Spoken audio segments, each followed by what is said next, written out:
শীতকালে ল্যাপ কাঁথা কিছুই লাগবে না, শুধু ঘুমানোর আগে এই শুটকি ভর্তা দিয়ে গরম গরম ভাত খেয়ে ঘুমাবেন। হ্যালো এভরিওয়ান, আসসালামু আলাইকুম। কেমন আছেন সবাই? আলহামদুলিল্লাহ, আমি খুব ভালো আছি। দৌড়ালে সবাই সুস্থ থাকেন, ভালো থাকেন। তো আজকে হলো শুটকি, রাতের রান্না করেছিলাম মাংস, সকালে জলপাই দিয়ে ডাল রান্না করেছি।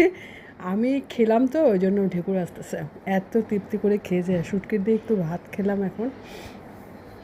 এখন বাজে 1:45 মতো বাজে। তা যাই হোক, শুটকিটা আমি কীভাবে রান্না করেছি সেই রেসিপিটা, আমার আনারই একটা রেসিপিটা দেওয়ার চেষ্টা করছি। দেখলেই তো কী কী আছে এখানে। এই মশলাগুলো প্রথমে ভালো করে আমি কষিয়ে নিলাম, বেশি করে সরষের তেল দিয়ে কষিয়ে নিলাম। তারপরে নামানোর আগে আমি নামানোর আগে আমি এটা দিলাম, রসুন গুঁড়া দিলাম। রসুন গুঁড়া দিয়ে ঢাকা দিয়ে, রসুন গুঁড়া একদম রসগোল্লার মতো ফুলে যাবে, নরম হয়ে যাবে, সফট হয়ে যাবে। তুমি যখন ভাতটা মাখবে না, একদম স্মুথলি বাটারের মতো গলে যাবে।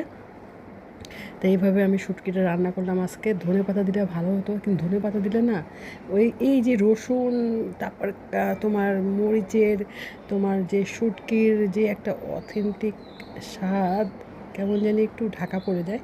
সেই জন্য আর কি আমি ধনে পাতাটা দিলাম না। তাই এইটা দিয়ে ভাত খেলে সত্যি শীতকালে একদম রাত্রেবেলায় লেপ তোষক কিছুই লাগবে না, কাঁথা কাঁথা কিছুই লাগবে না।